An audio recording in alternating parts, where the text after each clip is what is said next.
Vax. Alors, on a cette semaine paracha de Shelach Lecha. Je ne sais pas si vous êtes documenté un petit peu avant de venir. Cette paracha est une paracha très connue pour une raison toute simple. C'est quoi? C'est qu'elle relate l'un des événements les plus, on va dire, majeurs de l'histoire d'Israël, puisqu'on parle de la faute des explorateurs. Qu'est-ce qu'il y a? Ah oui, c'est la paracha de Mathis, dont on lui souhaite un grand Mazal Tov. Mazal Tov, Mathis. Il vient la lire, Shabbat. Il vient la lire, Shabbat. Et donc, c'est une paracha essentielle dans ce qui est le côté historique d'Israël, puisque, effectivement, ils ont cette faute-là, elle a entraîné, elle a eu des conséquences, on va dire, catastrophiques. Pour illustrer un petit peu les conséquences, c'est pas de ça dont on va parler, mais parce que j'aimerais juste approfondir le sujet de la faute des explorateurs. Mais les conséquences que ça a eu, c'est tout simplement l'exil. Ouais, vous savez que pour faire le point historique, Israël est sorti d'Égypte, il a reçu la Torah, et après avoir reçu la Torah, il était censé rentrer directement en terre d'Israël. Donc toute cette génération sortant du désert et ayant reçu la Torah devait rentrer directement en terre d'Israël. Seulement, ce qui s'est passé, c'est quoi? C'est qu'il y a eu deux fautes. Une première qui, au final, aurait pu, on va dire, être pardonnée, c'est la faute du veau d'or. Seulement, ce qui s'est passé, cette faute du veau d'or a été confirmée par une autre faute fondamentale, majeure. C'est quoi? C'est la faute des explorateurs. À cause de cette faute des explorateurs, les bénis d'Israël ne sont pas rentrés. Toute la génération qui est sortie du désert et qui a connu le don de la Torah, c'est-à-dire la génération qu'on appelle d'Ordéa, la génération de la connaissance, n'a pas eu le mérite de rentrer en Eretz Israël et donc est mort dans le désert. Ils ont erré à cause de cela, 40 ans dans le désert, et toute cette génération a été enterrée dans le désert. Du coup, c'est la génération d'après qui a pu rentrer en Eretz Israël. Même Moshe Rabbeinu, lui-même, n'a pas pu y rentrer. Et entre autres, à cause, en partie, de cette faute-là. Et donc voilà, donc ça veut dire qu'on subit les conséquences de cette faute jusqu'à aujourd'hui, puisque c'est marqué à Tisha B'Av. À quelle date a eu lieu cet événement-là? C'est à Tisha B'Av. Vous connaissez Tisha B'Av? Le 9 Av? Ça vous dit quelque chose? Orlan, Tisha B'Av. C'est bientôt, hein? C'est bientôt, là. Bientôt, on va rentrer dans les 3 semaines. Donc Tisha B'Av, c'est le jour. Pourquoi on a un jour aussi amer que le Tisha B'Av? Parce que tout simplement, ce soir-là, on s'est plaint de la terre d'Eretz Israël, et Hachem a dit, Bachitem pri Hachel Chinam, vous avez pleuré gratuitement, alors vous allez pleurer pour quelque chose pour toutes les générations. Du coup, on est encore en plein dedans, malheureusement, en espérant bientôt en sortir. Bref, dans tous les cas, moi ce que j'aimerais approfondir, c'est le sujet des explorateurs. Les bénis Israël, à juste titre, vont voir Moshe Rabbeinu, juste avant de rentrer en terre d'Israël, ils vont le voir, il dit, voilà, on va rentrer dans cette terre-là, il faut qu'on aille explorer la terre, il faut qu'on aille voir, préparer un petit peu la stratégie militaire pour pouvoir s'installer sur cette terre et la conquérir comme il faut, pour pas qu'il y ait trop de dégâts. Et voir si la terre elle est suffisamment accueillante pour pouvoir y accéder. Moshe Rabbeinu accepte, mais Hachem n'est pas content. Dieu dit non, ça, j'aime pas trop cette histoire-là, ça veut dire qu'ils ne me font pas confiance. Donc c'est pour ça que Hachem dit à Moshe Rabbeinu, écoute, si toi tu valides, Shelach Lecha, envoie-les pour toi, mais pas pour moi, tu les envoies pour toi. C'est une décision qui est à la hauteur de la demande, de la requête du peuple. Si tu vois là-dedans une utilité, un intérêt, fais-le. Mais sache que moi, je ne valide pas, parce qu'il y a ici un manque de confiance. Je leur ai dit que cette terre-là, elle était bonne, il n'y a pas besoin. Tu vas, tu rentres, tu fais ce que Dieu t'a demandé. En tous les cas, il le laisse, donc c'est un peu une situation ambiguë. C'est un peu souvent, on est souvent dans des situations comme ça. On est en train de parler avec un ami, tu as un pouvoir de décision, mais seulement, il te dit, ouais, mais moi, je pense que ce serait bien de... Bon, à la fin, tu n'insistes pas, tu dis, vas-y, essaye, vas-y, regarde de toi-même. Ça, c'est ce qu'Hachem a fait. Il dit, ok, il n'y a rien de mal dans ce que vous demandez, mais moi, je sais où ça va finir. Allez-y. Ce qui s'est passé, c'est quoi? C'est qu'il y a eu 12, béni Israël. On va dire que c'est les 12 personnes qui sont l'élite d'Israël. Pour chaque tribu, le prince de la tribu a été choisi. Donc, on va dire, on a pris l'élite, la crème d'Israël, qui sont partis explorer cette terre. Et 10 sur 12 sont revenus avec un regard négatif, en critiquant la terre, en disant oui, cette terre-là, elle n'est pas pour nous, elle est inadaptée, la forme de cette terre-là n'est pas accueillante pour ce qu'est Israël. Donc, ils ont démotivé tout le peuple d'Israël, se sont mis à pleurer dans le désert en disant mais pourquoi on est venu jusqu'ici, pour tout ça pour rien. 2 personnes sont restées positives, Caleb, et Josué, Yehoshua, qui eux ont parlé positivement en disant mais non, pas du tout, c'est vrai qu'il y a des difficultés, mais Hachem est avec nous, c'est une bonne terre, elle est bonne, etc. Leur voix minoritaire n'a pas été soutenue, et donc ils ont été punis ce soir-là, et Hachem leur a carrément interdit de rentrer sur la terre. Parce que même une fois avoir reçu le reproche et avoir vu la colère de Moshe et d'Hachem, ils ont dit non mais c'est bon, on va quand même y aller. Et il dit si vous y allez, ça ne sert à rien. C'est-à-dire vous voulez y aller, mais vous allez perdre. Vous n'êtes pas soutenu. D'accord ? Donc il n'y a même pas de retour possible. Bref, maintenant, j'aimerais étudier les termes du verset et comprendre un petit peu quel était l'enjeu, parce qu'on comprend bien que dans cette génération-là, on parle de personnes qui ont entendu la parole de Dieu directement, qui ont reçu la Torah, qui sont sortis d'Égypte avec les miracles. Donc on s'imagine bien qu'ils n'avaient pas les mêmes préoccupations que nous et les mêmes critères que nous. Donc forcément, ils avaient une autre réflexion, une réflexion un peu plus élevée. Donc on va essayer d'approfondir ensemble. Il y a un texte qu'on a vu la semaine dernière. Je ne sais pas si vous avez fait attention quand vous êtes allé à la synagogue, écouter la lecture de la Torah Shabbat.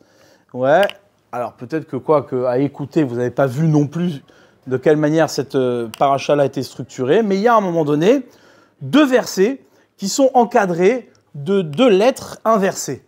Un nun, le nun, qui était dans l'autre sens. Donc on a 2 versets entiers, et ça c'est unique dans la Torah, où les 2 versets sont encadrés de 2 nun, mais dans le sens inverse de la lecture de la paracha. Et à ce moment-là, Moshe Rabbeinu discute avec Yitro qui était son beau-père. Yitro, Moshe vient le voir, il dit écoute, on quitte le Sinaï et on s'apprête à rentrer en terre d'Israël. Viens avec nous. Yitro dit non, moi ce projet-là, je sais pas, il hésite, il n'a pas envie de rentrer en terre d'Israël. Et Moshe Rabbeinu le supplie. Il a un discours, qui est très intéressant à lire parce qu'il nous renseigne énormément sur qui était le personnage de Yitro. Donc je vais le lire avec vous. Parashat Be'alotra, 6e montée. Vous pouvez le lire en français aussi, à la maison, à l'occasion. Voilà. Vayomer Moshe, les Chovav ben Reuel, à Midiani. Moshe s'adresse, donc Yitro a plusieurs noms. Et ici, on utilise un de ces noms qui est Chovav. Chovav ben Reuel à Midiani. Pourquoi on utilise ce nom-là ? Chovav, Yitro est appelé Chovav parce qu'il était Mechabev, c'est-à-dire il avait une affection profonde pour la Torah. Chovav, en hébreu, ça veut dire Mechabev. Lechabev, ça veut dire avoir une affection, être aimant de quelque chose. Donc, Vayomer Moshe, les Chovav ben Reuel. Moshe s'adresse à Chovav, son beau-père, qui était Midiani. Nosim anachnu el hamakom asher amar Hashem oto eten lachem. Nous voyageons vers la terre que Hashem nous a dit qu'il va nous la donner. Lecha itanu, viens avec nous. Ve'etavnu lach, et tu auras du bien de cela. Ki Hashem dit bertov à l'Israël, parce que Hashem a bien parlé sur Israël. Vayomer elav lo eler. Il dit non, je viens pas. Ki im el arti ve'el molati eler. Je vais revenir vers ma terre et le lieu de ma naissance. Donc comprenez bien ce qui se passe. Yitro a souscrit à l'histoire d'Israël. Il est considéré comme le premier des convertis. D'accord ? Et là, on s'apprête à rentrer en Eretz d'Israël. Yitro dit non, je ne veux pas de ce projet. Bon, Moshe pourrait lui dire bon, écoute, à quoi tu joues ? Comme on s'adresse à tous les convertis qui font semblant, Il dit, mais tu t'es converti, c'est converti pourquoi? Tu joues pas le jeu. Hachem, il a dit, on rentre en Israël, tu rentres en Israël, qu'est-ce que ça veut dire?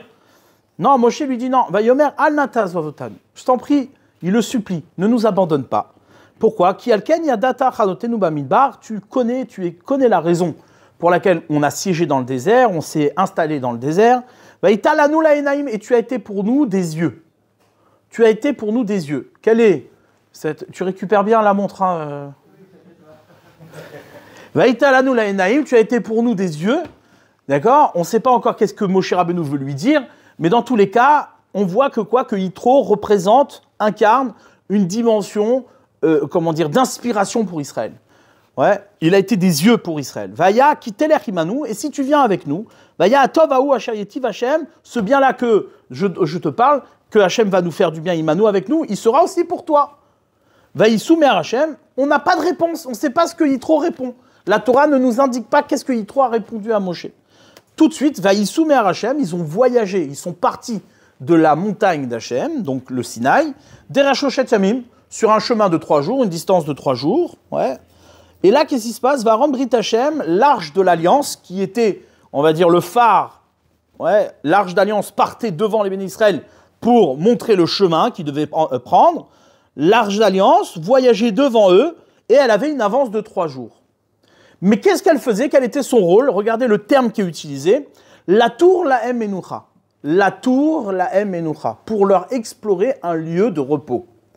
Le terme qui est utilisé ici, la tour, c'est exactement le même terme qui est utilisé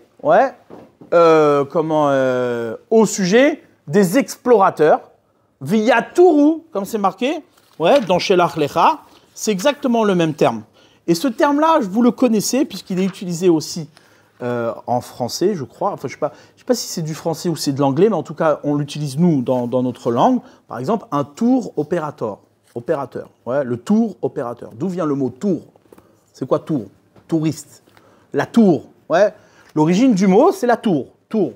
Les taillards. Taillard, c'est un touriste. Et donc, ici, le verset nous dit Shelach lecha anashim, envoie pour toi des gens, via Tourou et Teretz Kenaan, qu'ils aillent explorer la terre de Canaan. Donc le terme, c'est exactement le même terme utilisé. Et là, ici, ce qui m'intéresse, c'est de comprendre le lien. D'un côté, on a une arche d'alliance qui part devant et qui montre le chemin vers Israël pour tout ce peuple qui quitte le mont Sinaï, et qui va enfin s'installer sur une terre.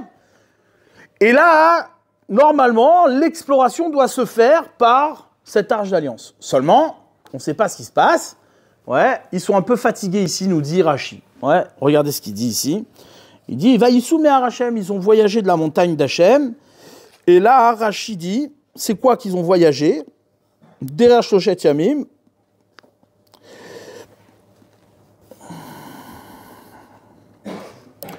Je retrouve juste le verset.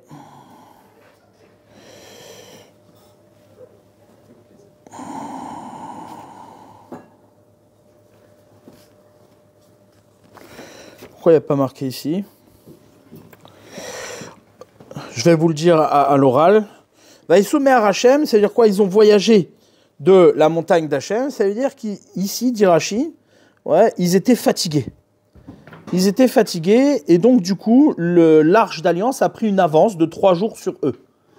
D'accord? Quelle était cette fatigue? C'est qu'ils ont quitté le Sinaï, comme un enfant qui quitte l'école. C'est-à-dire que tu as un enfant, quand l'école elle est terminée, il est content de quitter l'école. Pendant qu'il était à l'école, tout se passait bien, mais au moment où il sort, il est content. Il ne sait même pas pourquoi il est content, mais il est content. Il quitte enfin son école. Vaïsou me'ar Hashem, ils ont voyagé, et donc l'Arche d'Alliance est partie explorer un endroit de repos. Et là, qu'est-ce qui se passe? Derrière, hop, ça commence les plaintes. Vaïam kimitonim, le peuple a commencé à se plaindre. Il dit, mais qu'est-ce que ça veut dire? On ne mange pas de la viande, on n'a pas d'eau, on est dans le désert, où il est le restaurant?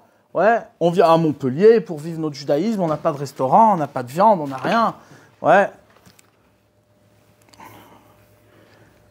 On se préoccupe beaucoup plus d'un restaurant cachère qu'un lieu d'études, en général. Tu dis, dans cette ville, je ne viendrai pas m'installer, il n'y a pas de sushi. Mais s'il y a un Beth Midrash, Ça peut être tentant. Ouais. C'est vrai ou pas? On s'installe beaucoup plus facilement dans une ville où il y a plein de restaurants que dans une ville où il y a plein de synagogues, non? Imaginez-vous une ville avec plein de synagogues où il n'y a pas de restaurant. Bon, bah, dans le désert, c'était la même chose. Il dit, ouais, Hachem, il envoie la manne. Ok, c'est sympa ta manne. On étudie la Torah toute la journée. Tu nous envoies l'étude de la Gemara, tout ça. Mais il est où ton sushi? Il est où ton restaurant? Envoie-nous de la viande. On veut un vrai service. Ouais. Et, bah, donc, qu'est-ce qu'il fait? Il dit, ok, vous voulez la jouer comme ça, pas de problème. Il envoie la volaille. Ouais. Et jusqu'à qu'ils en soient dégoûtés, qu'ils en peuvent plus. Ouais. Mais ici, on voit que cette faiblesse qui a eu lieu au moment où il devait s'installer en Eretz Israël a entraîné des plaintes. Et ce début de cette faiblesse va être le début de toutes les histoires qui vont s'enchaîner derrière. Entre autres, l'histoire des explorateurs. Maintenant, vous connaissez plein de mots.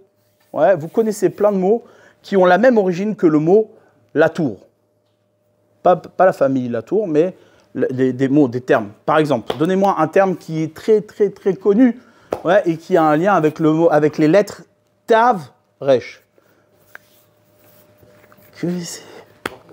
Hein? Torah. La Torah. Ouais, le mot Torah.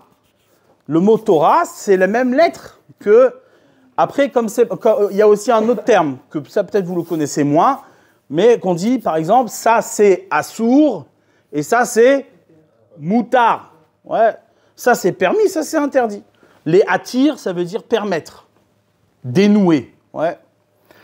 Donc tout ça, tous ces éléments-là vont nous permettre de comprendre un peu plus précisément quel était l'objet de cette exploration.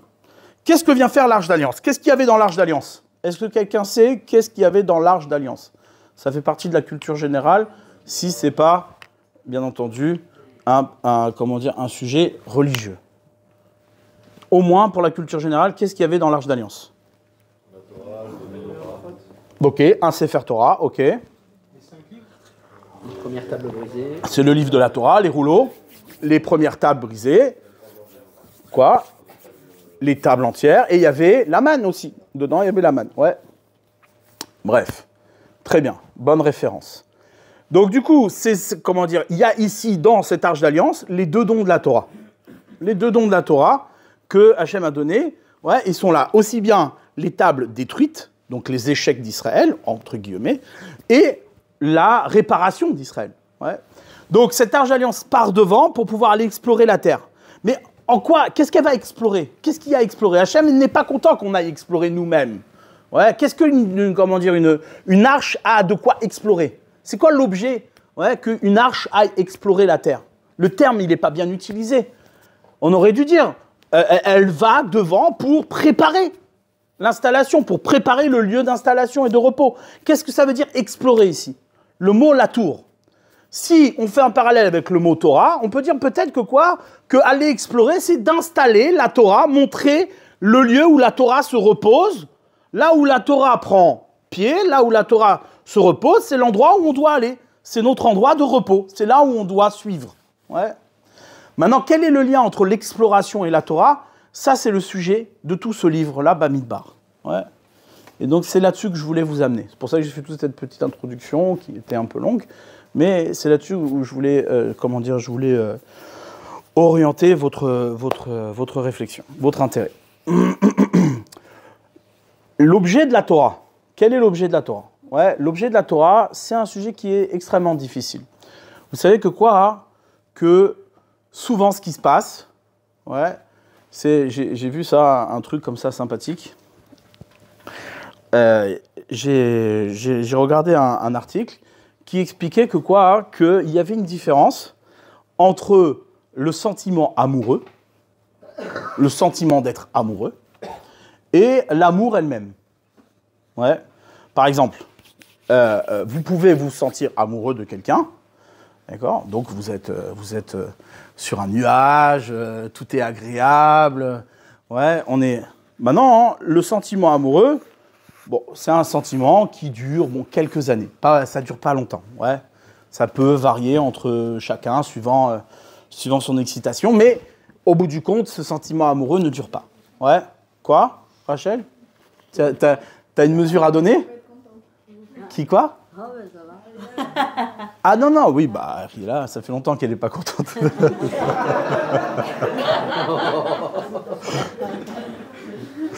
Non, non, non, tout va bien, vous inquiétez pas. Non, non, comment dire, il y a le sentiment amoureux, ouais. En général, le sentiment amoureux, il dure le temps, voilà, des fiançailles, du mariage, le truc. Puis après, bon, bah, à un moment, tu atterris. Et il y a l'amour. L'amour, c'est pas la même chose. Ouais, c'était très intéressant, ce truc. Il y a une différence entre le sentiment amoureux et l'amour elle-même. Ouais. L'amour, c'est ce que tu vas entretenir. C'est l'effort que tu vas faire pour entretenir, comment dire, le lien. Alors que le sentiment amoureux, bon, c'est quelque chose de très égoïste et personnel. Tu te sens bien, tu rigoles, c'est sympa, donc bon, bah, tant que c'est bon, je mange. Ouais, tant que c'est bon, je mange. Mais à la fin, quand c'est plus bon, bah, ça y est, j'ai fini le repas, j'arrête. C'est fini. Ouais, on arrête. Maintenant, pour entretenir l'amour, c'est beaucoup plus difficile, ça demande un effort. Eh bien, c'est exactement la même chose avec la Torah. La Torah, si tu n'as jamais de sentiment pour la Torah, pourquoi tu veux que j'adhère? Pourquoi tu veux que je suive? Pourquoi j'aurais un intérêt pour ça? J'ai pas de sentiment, je ne vais pas insister. Souvent, les gens ils te disent « Mais j'ai pas de sentiment, ça y est, c'est fini, c'est... » Mais oui, mais la question, c'est de savoir, est-ce que tu veux t'investir ou tu veux pas t'investir? Est-ce que tu veux donner? Est-ce que tu veux entretenir l'amour ou pas? Ouais, ça, c'est exactement la même chose. Oui, mais il faut que ça aille dans les deux sens. Ah, Yoni, tu commences pas à poser des questions trop difficiles. Hein. Il faut que ça aille dans les deux sens. Non, mais ça va pas dans les deux sens. Mais évidemment, c'est valable pour tout le monde, aussi bien pour l'un que pour l'autre, évidemment. Voilà, c'est ce que je voulais dire. C'est la parenthèse que je voulais faire. Razak. Très bonne parenthèse. Et donc, donc les bénis Israël ici se retrouvent, comment dire, dans la question.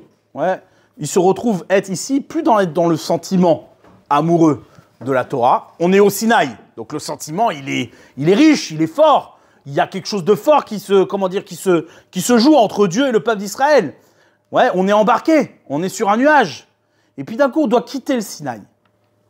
Et on doit aller s'installer sur la terre. C'est-à-dire que là, maintenant, c'est toi qui vas, entretenir la Torah. C'est-à-dire, là, ici, ce que va faire l'arche d'alliance, c'est d'aller montrer le lieu où la Torah s'installe sur terre. On n'est plus au Sinaï, on n'est plus sur les nuages, on n'est plus dans le ciel.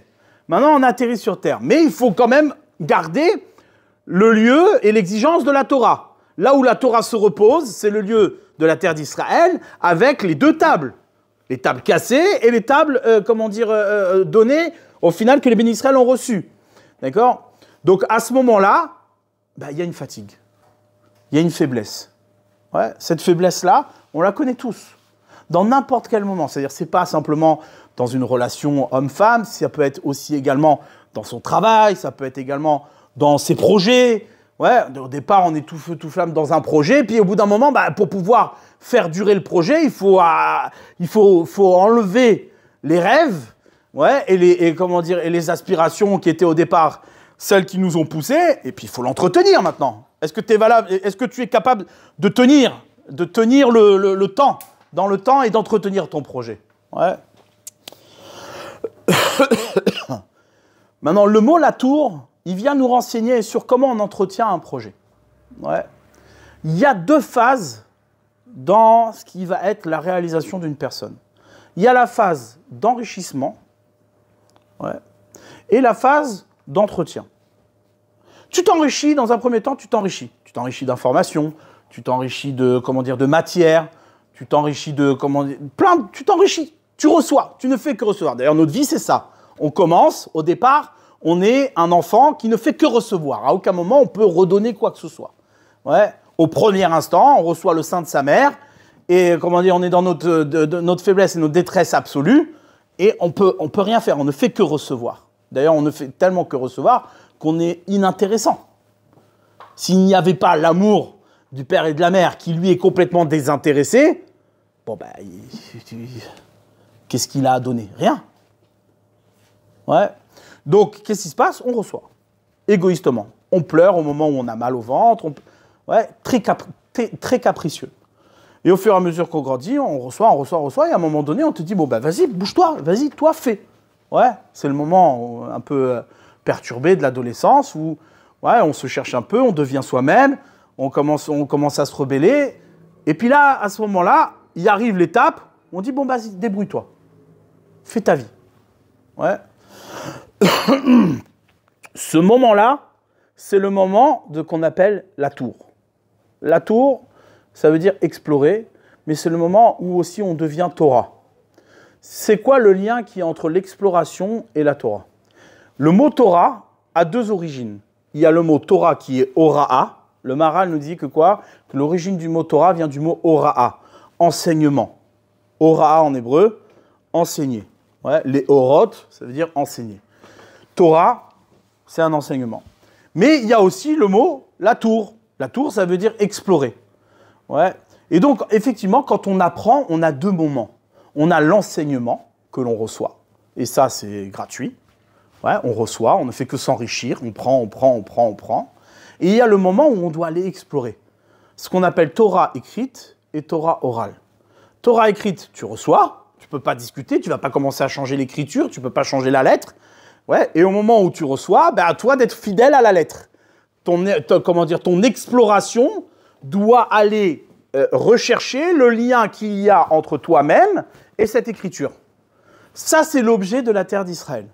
L'objet de la terre d'Israël, c'est d'aller chercher dans un lieu qui est purement terrestre et matériel, l'existence et la présence de la Torah. Chose qui est en apparence contradictoire. On a d'un côté la Torah qui est un enseignement qui vient du ciel, qui est complètement une aspiration, qui est complètement une révélation, et donc tu ne fais que prendre. Et il y a le moment où toi tu vas découvrir qu'en vérité, toute cette aspiration, tout cet enseignement qu'on t'a donné, tu le retrouves dans ton quotidien, tu le retrouves comme nécessaire, c'est-à-dire cet entretien que tu vas faire de ce que tu as appris et que tu vas découvrir qu'en vérité, il te réalise. D'accord ? C'est deux étapes essentielles. Ouais. Maintenant, lorsque les bénis Israël vont demander à Moshe Rabbeinu, ils vont dire, Moshe, on veut aller explorer cette terre. On veut y aller nous. Ouais. Là, ils font une erreur. Ils font une erreur. Quelle est cette erreur? C'est qu'en vérité, ils refusent que ce soit l'arche d'alliance qui leur donne cette exploration. Ouais. Ils veulent que ce soit par eux-mêmes. Ils veulent que ce soit eux qui soient eux-mêmes à l'origine du lieu de leur installation. Et là est la question, est-ce que l'installation en Eretz Israël fait partie de cette partie qui est enseignement et révélation, ou bien le lieu de la terre d'Israël fait partie de cette partie de la Torah qui est notre propre exploration? Où démarre notre exploration? C'est un sujet évidemment d'actualité. Ouais. On est en plein dedans. Aujourd'hui, c'est la question. Où démarre notre propre exploration? Est-ce que la terre d'Israël est un lieu qui est révélé et qui nous est donné comme le lieu dans lequel on va commencer notre exploration, ou la terre d'Israël est déjà inclus dans notre partie qui s'appelle notre propre exploration? Est-ce qu'on décide de ce lieu, de la forme de ce lieu, ou alors on entretient ce lieu? Dans la première forme, la Torah c'est gratuit. C'est gratuit. Et tu veux savoir où c'est que c'est marqué ça? C'est un verset de la Torah. Il n'y a même pas besoin d'oralité, puisque ça relève de l'écriture elle-même. La paracha de Ekev, qu'on lira dans pas longtemps, quelques mois encore.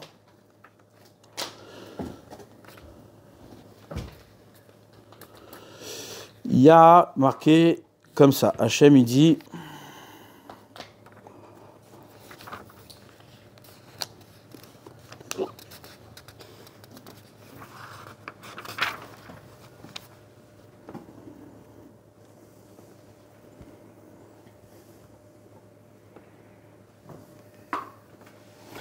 Regardez ce qu'il dit le verset ici. Ce qui est intéressant, c'est de mesurer la sensibilité à l'écriture. Souvent, c'est un peu comme ça. C'est-à-dire, on a l'écriture. Bon, l'écriture, est-ce qu'elle a un poids ou elle n'en a pas? Regardez ce que dit le verset. Si l'écriture a un poids, ce verset, il doit être troublant pour n'importe qui. Shema Israël, écoute Israël. Ata over Hayom et Yarden, aujourd'hui tu passes le Jourdain. Lavo la réchette goyim, afin de chasser les peuples, Gedolim, grands, Vatsumim, Mimeka, et plus haut que vous, plus grand que vous. Arim Gedolot, des grandes villes, Ubsorot Bashamaim, des tours dans les cieux, Am Gadol Varam, Bene Anakim, des peuples grands et élevés, des géants. Asher Ata Yadata Vata Shamata, que tu savais, que tu as entendu, Mi Tiatsev Lifne Bene Anak, qui peut tenir devant des géants. Veyadata Ayom, et tu sais aujourd'hui qu'Hachem Elokecha ou a ouvert les fanecha. Mais tu sais que quoi, que c'est Hachem qui te fait passer. C'est lui qui t'accompagne. Esh Ochla, un feu qui mange, qui consume. Ou Yashmidem, c'est lui qui va les anéantir. Veu Yachniem les fanecha, c'est lui qui va les soumettre devant toi. Veorashtam vadtam ma'er. Ouais. Kacher diber Hachem. Tu vas les chasser et tu vas les perdre rapidement, comme ce que Hachem t'a dit. Al tomar bilvavecha. Mais ne dis pas dans ton cœur, Ba'adof Hachem Elokecha, ata otam ilefanecha, les morts betzit kati evini Hachem, la rechet et aret sezot. Ne viens pas dire que quoi, que si maintenant Hachem fait tout ce travail-là, c'est parce que toi tu es un juste, tu es, une bonne personne, tu es méritante, tu as payé le tribut pour pouvoir habiter cette terre et mériter de chasser ses habitants. Au Birishat Agoïm, et c'est parce que ces peuples-là sont des Rechaïm que Hachem les chasse devant nous. Lo Betzit Katra. Si tu hérites de cette terre-là, ce n'est pas parce que tu es un tzaddik. Ou Biyosher Levavecha. Et ce n'est pas parce que tu es un homme droit dans ton cœur. Ataba la Rechet et Artsam. Que tu viens hériter de cette terre. Ki Birishat Agoïm Aele Hachem Elokecha Morisha Mipanecha. C'est seulement parce que ces gens-là ne méritent pas cette terre-là. Ouais. Ou le Ma'an Hakim et Adavar. Et surtout, dans le but d'accomplir la parole que Hachem a jurée à tes pères, Avraham, Yitzhak, Yaakov. Veyadata, il répète une deuxième fois, et tu sauras, ce n'est pas parce que tu es un tzaddik que tu auras cette terre-là. Car tu es un peuple à la nuque raide. D'accord? Ça, c'est les versets de la Torah. Donc là, ici, c'est clair, ça veut dire c'est explicite. Dieu dit, tu peux pas, t'as pas de quoi payer ton accès en terre d'Israël. D'accord? Donc en fait, c'est gratuit. Et effectivement, ça veut dire quoi? Ça veut dire que la terre elle-même, c'est pas ton objet.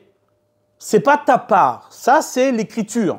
Ça, c'est la révélation. C'est ce que tu as reçu au Sinaï. Vient ces géants d'Israël, l'élite d'Israël, qui vient et qui dit, non mais, la terre d'Israël, on peut choisir quand même. On a notre mot à dire. Souvent, les gens font erreur. Ouais, à cause d'une lecture trop légère. Ouais, trop pas assez intelligente. Ouais. De penser que y aurait une analogie entre ces explorateurs et les gens d'aujourd'hui qui refusent de partir en Israël, etc. Ce qui n'a strictement rien à voir. Rien à voir. C'est pas du tout le même contexte. Ouais. La motivation de partir en Eretz Israël ne doit pas être une motivation d'acquérir la terre.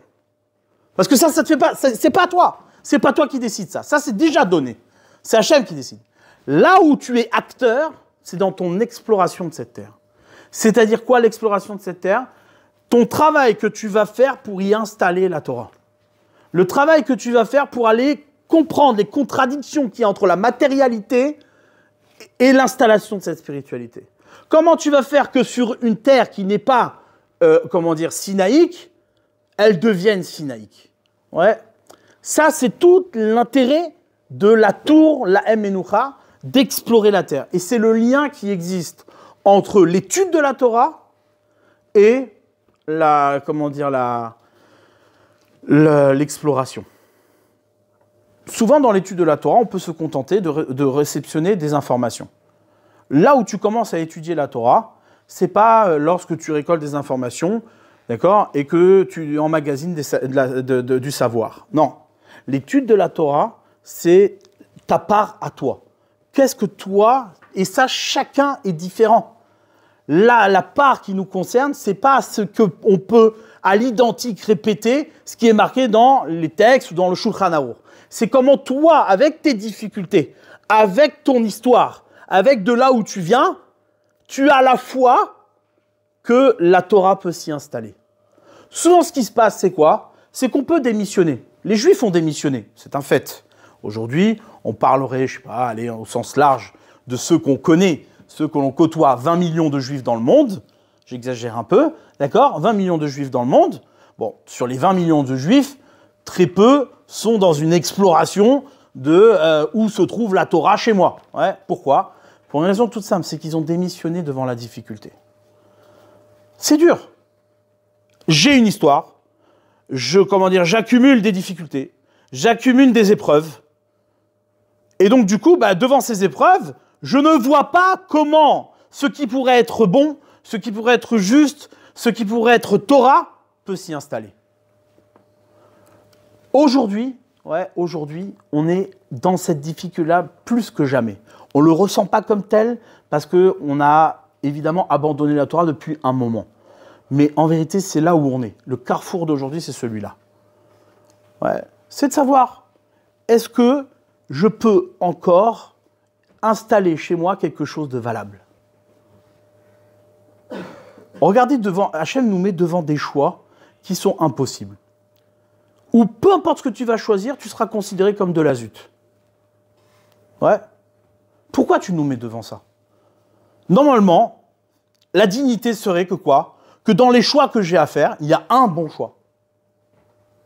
Et là, Hachem nous coince. Il nous dit, en fait, dans tous les choix que tu vas faire, il n'y en a pas un seul bon. Ça pose des questions, ça. C'est perturbant. Je dis, mais attends, tu te rends compte, peu importe ce que je fais, j'ai rien fait de bien. Quel est le message? À mon sens, c'est personnel, d'accord? Mais ça demande une réflexion. À mon sens, le message est clair. C'est est-ce que tu n'as pas confondu le moment où tu dois explorer et le moment où tu dois accepter. Il y a des moments où tu acceptes, parce que ce n'est pas toi qui décides. Et il y a le moment où tu es, oui, explorateur. Mais il ne faut pas confondre les deux. Et lorsque tu confonds les deux, qu'est-ce qui se passe? Tu risques à un moment donné de démissionner. Les gens, quand ils ont une épreuve dans la vie, la plus grande difficulté, c'est de démissionner. Parce que tu dis, j'ai perdu quelque chose. J'ai perdu quelque chose. On m'a enlevé cette chose-là qui, pour moi, était essentielle. Quand tu perds cette chose-là, tu dis, mais comment je vais pouvoir avoir encore de quoi accueillir quelque chose de vrai, d'entier, de bon? C'est la difficulté. Et donc, du coup, tu te pervertis. Tu essaies d'arranger les choses à ta manière. Tu dis, en fait, la terre d'Israël qu'on a reçue, c'est pas celle-là que je voulais recevoir, c'était autre chose. À leur niveau, à eux, les gens du désert, qui étaient entièrement connectés à la Torah. Leur souci, c'était de ne plus bénéficier de la dimension spirituelle qui allait être remise en question dans leur difficulté à installer cette spiritualité. C'est beaucoup plus confortable le paradis, où là-bas tu reçois abondamment toute la parole d'Hachem et la vérité. Tu n'es plus dans la difficulté de te perdre, de te confondre, de te tromper. Ouais. Mais il ne faut pas oublier une chose, c'est quoi? C'est qu'il ne faut pas tomber non plus dans l'inverse.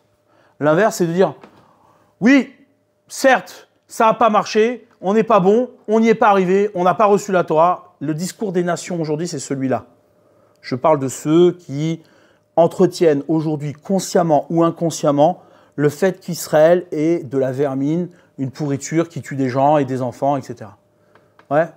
Ce discours qui devient de plus en plus légitime, beaucoup plus audible qu'avant. D'où il vient? Il vient du fait que quoi? Que Israël, ça y est, il a échoué.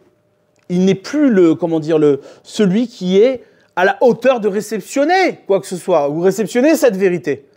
Et nous-mêmes, on n'y croit plus. Pourquoi? Parce qu'on a démissionné. Parce qu'on est devant cette fatigue que l'on a au moment où toi, tu as tellement été entretenu, tellement été porté, que maintenant, il faut que tu fasses des efforts. Il faut que tu marches par toi-même. Ouais. Mais marcher par soi-même, ça ne veut pas dire marcher comme je veux. Ça veut dire assumer ce que tu as reçu et explorer dans les difficultés comment installer ce que tu as reçu et préserver ce que tu as reçu. Et ça, c'est valable pour tout. Ouais, pour tout. Tout ce que tu vas faire dans la vie, ce sera comme ça. C'est pas que la Torah, c'est tout. La relation amoureuse, le travail, l'intelligence. Apprendre, c'est comme ça. Tu es devant un texte. Si tu es devant un texte et que tu veux apprendre, au moment où tu découvres le texte, il est inspirant. Il te dit plein de choses. Mais la deuxième fois où tu le reprends, bon, tu as de l'inspiration, mais c'est plus difficile. Et lorsque tu le répètes chaque année, bon, tu dis, ça y est, tu sais, quoi. Il est plus inspirant. Mais c'est à ce moment-là que tu vas trouver des choses qui sont à toi, qui sont les tiennes, qui t'appartiennent. Là où tu vas construire ta propre réflexion. Là où tu vas faire germer, à partir de toi, une dimension de vérité. Dans l'obscurité, tu crées la lumière. Tu es toi-même le créateur de cette lumière. Tu n'es pas toi-même, c'est pas toi à qui appartient la lumière, mais c'est toi qui l'entretiens, c'est toi qui l'alimente. Ouais. Ça, c'est le lien qu'il y a entre les deux termes. La tour et Ora. Parce qu'on pourrait se dire, il y a une contradiction dans les termes, on ne sait pas trop d'où vient la Torah. Est-ce que la Torah, c'est une exploration, c'est une réflexion, ou bien la Torah, c'est un enseignement révélé, une sagesse. Non, les deux, c'est la même chose. Tu ne peux pas avoir une sagesse révélée inspirante si de l'autre côté, tu n'es pas capable, dans l'entretien que tu en fais, de retrouver cette inspiration. Dans un couple, c'est pareil. C'est pour ça, ne soyez pas inquiets. Je suis générateur d'inspiration. Et donc, ma femme est inspirée, moi aussi, donc tout va bien. Ouais. Mais, c'est-à-dire, le sentiment amoureux, ça disparaît très, très vite. Ça n'a aucune... C'est très bien, c'est sympa, c'est inspirant. Mais c'est à toi d'entretenir, derrière, les efforts, le travail qu'il y a à faire. Pour tout. Pour tout. Et devant les difficultés, c'est là-bas que ça se joue. Il y a une difficulté. Pose-toi en tant que taillard. Tu es un explorateur. Un explorateur. Comment tu explores? Mais explorateur, lequel? L'explorateur de l'Arche d'Alliance. Celle qui va installer la Torah. Pas l'explorateur qui vient chercher à savoir si ça lui convient, s'il va décider de la terre ou le lieu d'habitation. Non, le lieu d'habitation, c'est pas toi qui décides. Par contre, là où tu décides, c'est comment tu vas faire de ce lieu d'habitation ton lieu d'habitation. D'accord? Je ne rajouterai pas. C'est amplement suffisant pour démarrer une véritable réflexion et surtout d'être connecté avec ce qui se passe. On est, nous, une génération qui a la chance, d'être devant le sujet de la terre d'Israël. Il y a 80 ans, ce sujet-là n'existait pas. Il n'existait pas. Ce n'était pas un sujet. D'accord? Cependant, effectivement, devant ce sujet qui est extrêmement important, il y a des enjeux. Il y a les enjeux des explorateurs. Est-ce que je décide de la terre d'Israël elle-même, de ce qu'elle doit être, de ce que va devenir ce lieu d'habitation, ou bien j'exige d'être fidèle à tout ce que je suis et qui, malgré les difficultés de l'exil, n'a pas entamé et amoindri mon attache à la Torah, au mitzvot, à mon identité.